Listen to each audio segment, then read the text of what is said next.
দুনিয়া বড় ধোঁকা, দুনিয়া বড় পাষাণ, দুনিয়া বড় রাক্ষস, রাক্ষস বড়। আপন সন্তান এরকম একটা দুইটা না, অগণিত ঘটনা। দাফনও যদি করে থাকে 2 বছর 4 বছর পরে, আজকে ঝামেলা, কালকে ব্যস্ততা, পরশু এই সেই করে করে একদিন বাপের স্মৃতিও নাই, মায়ের স্মৃতিও নাই, সংসারে আর কোনো আলোচনা নাই।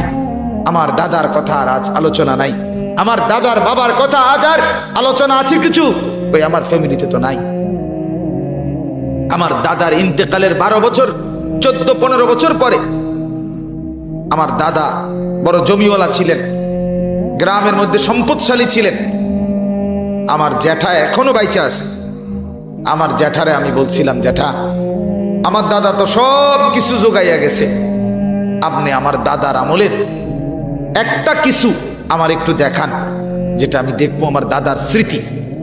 একটা নুনের বাটি, লবণের বাটি দেখান।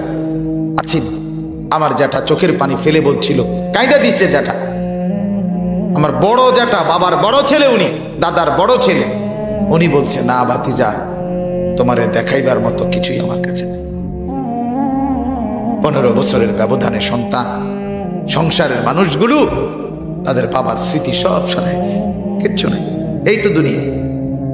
এই সোফাইটা পৃথিবীর সবচেয়ে মজবুত কাঠ দিয়েও যদি বানায়, পরবর্তী 20 বছর না 10 বছরের ব্যবধানে এটা আর ওই ঘরে থাকবে না। মজবুত হলে কি সে কইব, এই মডেল এখন আর চলে না, ঠিক কিনা বলেন?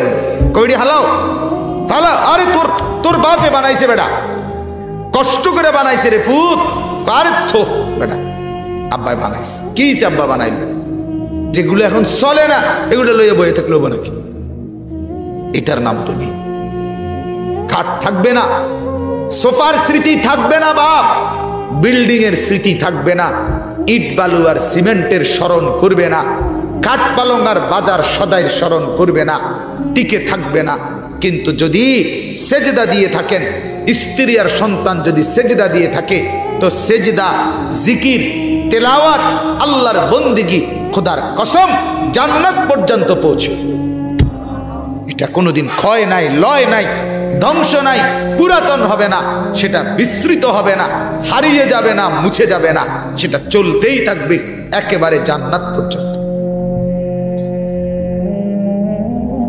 এজন্য কিছু যদি করে যান নিজের জন্য বা স্ত্রী সন্তানের জন্য, তো বন্দিগির ব্যবস্থা করে যান, ইবাদতের ফিকির করে যান। ছেলে নামাজি, আপনার জিন্দিগি দুনিয়াতেও সার্থক, আখিরাতে। মেয়ে নামাজি, পর্দানশীল, দুনিয়াতেও কামিয়াব, আপনি আখিরাতেও কামিয়াব। আপনিও লাভবান, ওরাও লাভবান।